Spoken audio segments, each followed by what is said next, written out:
गुरुग्राम में एक दिवसीय धरना प्रदर्शन किया गया। यह धरना प्रदर्शन केंद्र सरकार के खिलाफ था। जिस तरह से केंद्र सरकार छत्तीसगढ़ में खाद्य की कम मात्रा भेज रहा है और अन्य राज्यों जहां भाजपा की सरकार है वहां भरपूर खाद्य भेजा जा रहा है, जिससे छत्तीसगढ़ के किसानों के साथ भेदभाव केंद्र सरकार खुलकर कर रही है। इस बात के विरोध में आज कांग्रेस के द्वारा प्रदेश व्यापी एक दिवसीय धरना प्रदर्शन किया गया। सरगुजा के धरना प्रदर्शन में श्रम कल्याण बोर्ड के अध्यक्ष शफी अहमद सहित राज्य मंत्री दर्जा प्राप्त मल्लू पाठक भी मौजूद रहे। सरगुजा जिला कांग्रेस कमेटी अध्यक्ष राकेश गुप्ता ने केंद्र सरकार को घेरते हुए कहा कि केंद्र सरकार छत्तीसगढ़ के किसानों के साथ भेदभाव कर रही है, पर सरगुजा में हम खाद्य की कमी होने नहीं दे रहे हैं और जब तक राज्य में कांग्रेस की सरकार है छत्तीसगढ़ के किसानों को खाद्य की कमी नहीं होने दी जाएगी।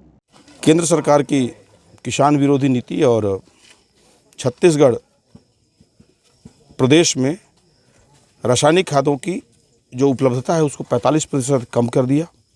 11,500 मेट्रिक टन की मांग की गई थी गत वर्ष के मांग के अनुसार, और अभी मात्र 5200 मेट्रिक टन धान खाद ही उपलब्ध कराया गया है और खेती बिल्कुल अंतिम दौर पे है।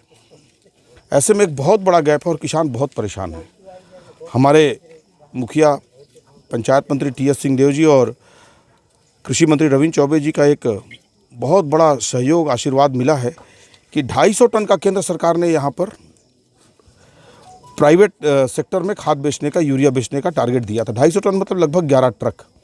अब मुझे बताइए कि यहाँ 4 ट्रक खाद आ चुका है और 2 दिन लेट किया इस हमारे कर्रा सोसाइटी में खाद पहुँचाने में, तो समिति के एक अधिकारी को निलंबित कर दिया गया। ये सरकार इतनी सजग है। 11 ट्रक धान खाद से, यूरिया से पूरा सरगुजा जिला चल जाएगा।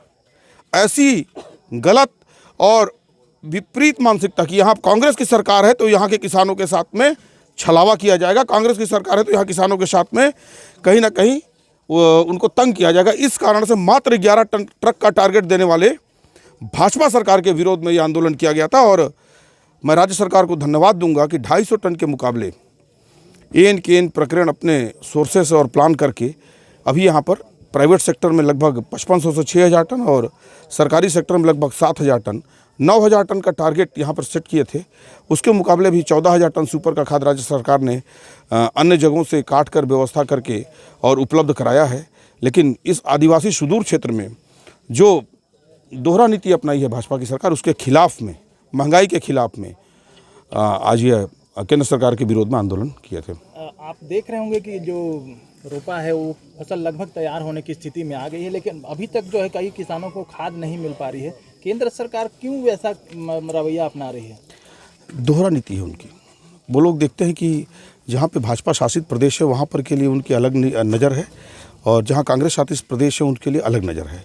पर पब्लिक भी समझ रही है कि कर्रा सोसाइटी में 4 ट्रक खाद आ गया और 1 ट्रक खाद में लेट हुआ तो यहाँ पर का अधिकारी निलंबित हो गया। तो जब कर्रा जैसे सुदूर क्षेत्र में 5 ट्रक खाद की ज़रूरत है तो पूरा जो किसानों के साथ शामिल होने का अवसर भी मिला और उसमें जो किसानों की समस्याएं हैं कि जैसे अगर पूरे छत्तीसगढ़ को 11,75,000 मेट्रिक टन खाद की आपूर्ति होनी थी केंद्र सरकार के माध्यम से और वो 50% भी नहीं हो पाया, जिसके कारण आज पूरे प्रदेश भर में किसानों को भारी दिक्कतों का सामना करना पड़ रहा है।